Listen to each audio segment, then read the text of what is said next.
ఈ దినవాక్య ధ్యానాంశం. దినమంతా పరిశుద్ధముగా ఉండాలంటే ప్రతిరోజు శుభ్రమైన బట్టలు ధరించాలని ఆశపడే వ్యక్తి ఎప్పటికప్పుడు మురికి బట్టలను ఉతుక్కునే ప్రయత్నం చేస్తాడు. కానీ శుభ్రతను అంతగా ఇష్టపడిన వ్యక్తి తన బట్టలు ఎప్పటికప్పుడు ఉతుక్కోకుండా అవే మురికి బట్టలు 4-5 రోజులు వేసుకునే ప్రయత్నం చేస్తాడు. ఆ బట్టలు ఎంత మురికిగా ఉన్నా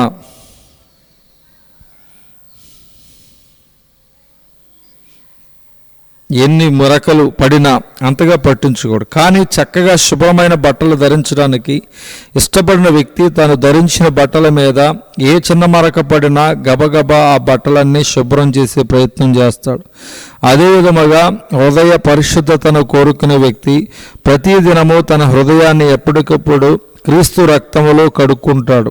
కొంతమంది ఈస్టర్కి, క్రిస్మస్కి, నూతన సంవత్సరానికి మాత్రమే హృదయాలను శుద్ధి చేసుకుంటారు. మరికొంతమంది కేవలం వారానికి ఒకసారి మాత్రమే తమ హృదయాలను కడుక్కుంటారు. మనమైతే ప్రతిదినము ప్రభు సన్నిధిలో మన హృదయాన్ని శుద్ధి చేసుకునే వారముగా ఉండాలి. దావీదు ఇలా సెలవిస్తున్నాడు: దేవా, నన్ను పరిశోధించి నా హృదయమును తెలుసుకొనుము, నన్ను పరీక్షించి నా ఆలోచనలు తెలుసుకొనుము, నీ కాయాసకరమైన మార్గము నా ఎన్నుందనేమో చూడుము. కీర్తన 139, 23, 24 వచనాలు. దావీదు యెహోవా హృదయానుసారుడు. ఎప్పటికప్పుడు తన హృదయాన్ని జాగ్రత్త పరుచుకునేవాడు. క్రియల్లోనే కాక ఆలోచనలో కూడా పరిశుద్ధతను కోరుకున్నవాడు. దావీదు కేవలము సంవత్సరానికో వారానికో ఒకసారి శుద్ధి చేసుకునే వ్యక్తి కాదు. దినమునకు 7 సార్లు దేవుని సన్నిధిలో కనిపించేవాడు. ఎంత గొప్ప ఆత్మీయత! దావీదు దినమునకు 7 సార్లు కీర్తనలు 119, 164 దేవుని స్తుతిస్తూ గడిపేవాడు. స్తుతించాలంటే సంతోషంగా ఉండాలి. సంతోషంగా ఉండాలంటే పరిశుద్ధంగా ఉండాలి. యాకోబు పత్రిక 5వ అధ్యాయం 13 వచనం. దినమునకు 7 సార్లు అంటే ప్రతి 3 గంటలకు ఒకసారి దేవుని స్తుతించేవాడు. ఇది చదువుతున్న మనం కూడా అట్టి ఆత్మీయతను కలిగి ఉంటే ఎంత బాగుంటుంది. ప్రతి 3 గంటలకు ఒకసారి 5 నిమిషాలు కళ్ళు మూసుకుని, ప్రభువా, ఈ దినమంతా నేను పరిశుద్ధముగా జీవించుటకు నాకు సహాయం చేయి. నేను చేసే ప్రతి పనిలో నీ హస్తాన్ని నాకు తోడుగా ఉంచు.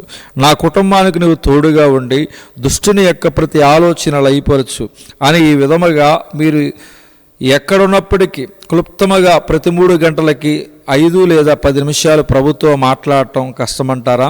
ఒకసారి ఆలోచించండి. లేదా ఒక ప్రార్థనా క్రమాన్ని సిద్ధం చేసుకోండి.